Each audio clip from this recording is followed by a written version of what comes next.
मुंबई विधान भवन येथे कामगार मंत्री श्री आकाश फुंडकर यांच्या उपस्थितीत रोथे एरडे वाडीवारे कंपनी व्यवस्थापनाकडून कामगारांवर सुरू असलेल्या कथित दडपशाहीबाबत महत्त्वपूर्ण बैठक पार पडली।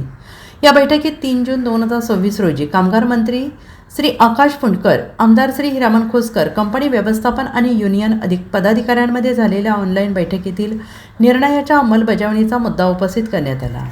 या बैठकीत कंपनीने कमी केलेल्या कामगारांसह सर्व 160 कामगारांना पूर्ववत कामावर घेण्याचे तसेच पुढील प्रक्रिया कामगार उपायुक्तांमार्फत सुरू ठेवण्याचे निर्देश देण्यात आले।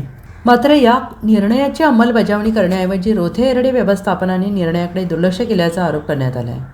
आजपर्यंत एकाही कामगाराला पुन्हा कामावर न घेता उलट कामगारांवर दडपशाही सुरू असल्याचं बैठकीत सांगण्यात आलं आहे। या पार्श्वभूमीवर सिटूच्या वतीने इगतपुरी विधानसभा मतदारसंघाचे आमदार श्री हिरामन खोसकर यांच्या उपस्थितीत कामगार मंत्री श्री आकाश फुंडकर यांना निवेदन देण्यात आले।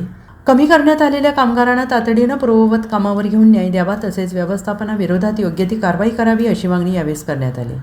या बैठकीदरम्यान कामगार मंत्री श्री आकाश फुंडकर यांनी रोथे एरडे कंपनीच्या व्यवस्थापनाची वरिष्ठ अधिकाऱ्यांमार्फत चौकशी करून आवश्यक ती कारवाई करण्यात येईल असे आश्वासन दिले।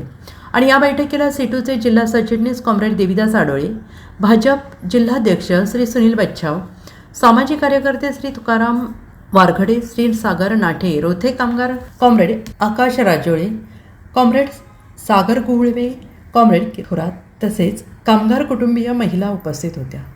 उत्तर महाराष्ट्र न्यूज नेटवर्कसाठी पांडुरंग बिरार, प्रतिनिधी सुरगाणा पेठ।